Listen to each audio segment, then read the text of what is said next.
Fanatec has gone bankrupt. What does this mean for you as a Fanatec owner, customer, as a sim racing customer generally? I'm going to explain in this video because Fanatec has gone bankrupt and this is terrible news.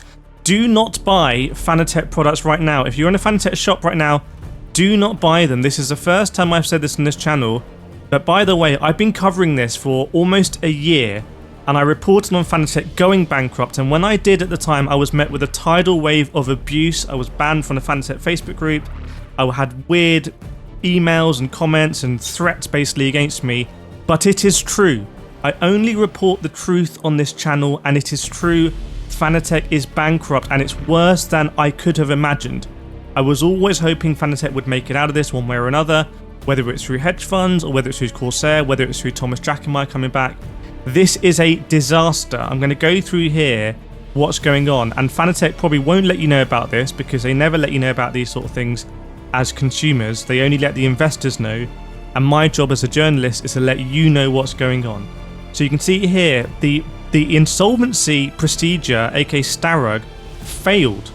So the actual sale to Corsair has failed. This is mad news. The sale to Corsair has failed.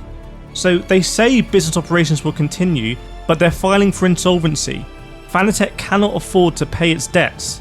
Just to confirm, Fanatec cannot afford to pay its debts. Do not give your money right now to Fanatec. If they can't afford to pay their debts, they may not be able to give you your product, or maintain it, or repair it, or refund it, or whatever. And you can see I'm going to go through everything here. By the way, I want to say a big thank you to everyone who has supported me over the last year in the comments when I flew to Germany, when I interviewed the CEO. I appreciate you so much more than you know. Being a journalist is not easy. I've received torrents of abuse for reporting on this. So thank you so much. And please share this video. Please share this video.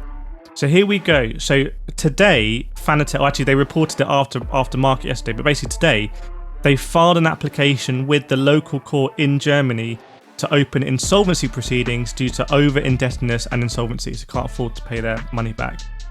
And they attempt to restructure Fanatec, according to Starrug, this controversial bankruptcy law, has failed. The reason for this, it's Thomas Jackermeier, first time I mentioned him, the man who I interviewed when he was CEO at Fanatec, and you can see that interview for yourself. I asked very honest, direct, hard, fair questions of him. He's now said that I'm causing big damage to Fanatec. I would dispute that, but anyway, he tried to convene a shareholders meeting to prevent Starrug, and basically that has scared off Corsair. I'm guessing, because now the Fanatec board is saying, right, we're no longer going to do Starrug because they're blaming it all on Thomas Jackermeier. Again, I did videos saying it was a civil war, and people said there's no civil war at Fanatec. No, there is a massive civil war at Fanatec. Just believe me, it's easy. I promise you, I'm telling you the truth. At the same time, negotiations with a majority shareholder on a financial reorganisation involving all shareholders have been taking place. So that would be Thomas Jackermeier. So they have been negotiating with Thomas Jackermeier, but they say Thomas Jackermeier had unrealistic demands. So again, they're blaming it on Thomas Jackermeier. Then the strategic investor Corsair. By the way, Corsair owns the trademarks in Fanatec. I was going to do a video on this. I haven't got around to doing it yet. They own the trademarks. I think they own some of the patents as well. So Corsair has already taken... I think the Fanatec trademark might be owned by Corsair. And Corsair been paying money. They've been giving loans in. I've been reporting on that. But now they've decided to not make any further payments. They just think Fanatec is too much of a basket case. It's too crazy. And again, I've been the only person reporting on this for a year on YouTube. I just don't understand why no one else has seen it.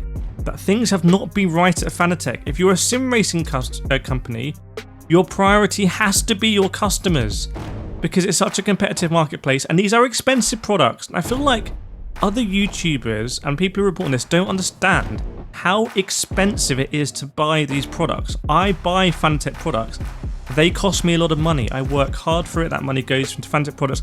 I want to know they're going to work. I want to know they're going to be supported. Other sim racing brands prioritize that, and Fanatec used to prioritize that, but it's just gone wrong. The management board here, the management board regrets that the negotiations, which are already at an advanced stage, could not be finalised. So the management board basically put all their eggs in the Corsair basket, and now they're saying it can't be finalised. They're going to now try and do something else to reorganize the company and secure the factory or the office in Germany. The management board is confident that the company will be taken over by an investor in the course of insolvency proceedings. At the same time, the management board assumes that Corsair, they don't know what's going on. They assume that Corsair is still interested. This is crazy. So Corsair right now probably licking their chops here because they're going to get an even better deal for Fanatec, buy it for even cheaper possibly. Now they say here, Fanatec will continue its business operations during insolvency proceedings. Sales and warranty and repair services will continue without restriction. I don't believe it. I want to be clear here. I don't believe it. If you're a staff member at Fanatec now, you may well be thinking, you know what, I don't know what's going to happen in this company. I'm going to possibly start looking elsewhere. So I do not believe that everything is going to continue on exactly as normal. The normal wasn't great anyway, and we're going down from that. I don't know if this is the first time I've ever said this in the Fanatec news video, but I recommend that you do not buy Fanatec right now. Do not buy Fanatec. There are many great alternatives. If you want PlayStation wheel, the Logitech G Pro is a great alternative.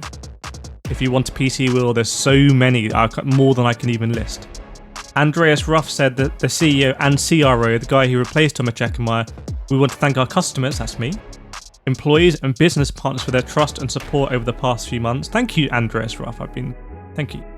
And they're going to continue restructuring. We are confident that we will emerge stronger from the situation and return to a sustainable, profitable growth path. Again, I don't believe it.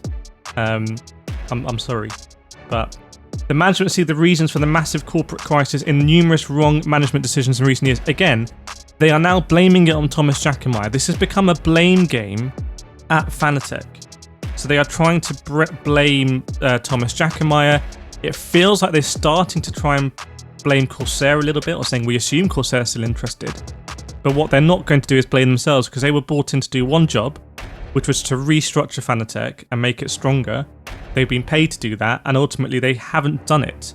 So they're now going to try and put the blame elsewhere, I believe. And you can see here examples include the oversized construction of new company headquarters. So they're blaming that, miscalculated chip and merchandise orders. The interesting thing is that this is what Thomas Jackermeier said.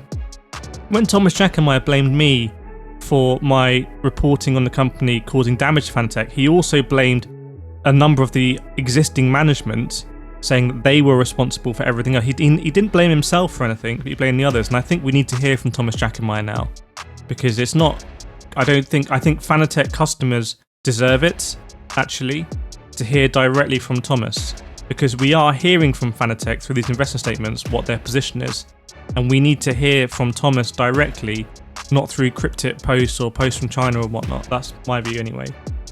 Fanatec's bank debt rose to 70 million euros, particularly in the growth phase, which is not necessarily a problem, especially if it was leveraged against a big office, but 70 million is obviously a huge amount of money. And, oh my goodness me, there are high accumulated debts to suppliers and the business partners, as well as a necessary bridging loan from Corsair. So they've made it even worse, basically. And like I said, if you're looking for a wheel on PlayStation, you can get the Logitech G Pro. I've been using it for 2 years. I have a discount code, Kireth, logi.gg/Kireth. You can check the price on that. I've been using Moser equipment for years. It's been absolutely great. I've been using Thrustmaster equipment for years. Been buying Thrustmaster, absolutely great. It gets a bad rep. There's so many alternatives now. You don't really need Fanatec. And that's the hard truth of it. And they have messed this up. They have messed this up. They have messed this up. Right, please subscribe, because I'm going to be following up with more detail, and share this video. I really appreciate it. Thank you so much to all supporters. Fanatec is bankrupt, and I'll see you next time.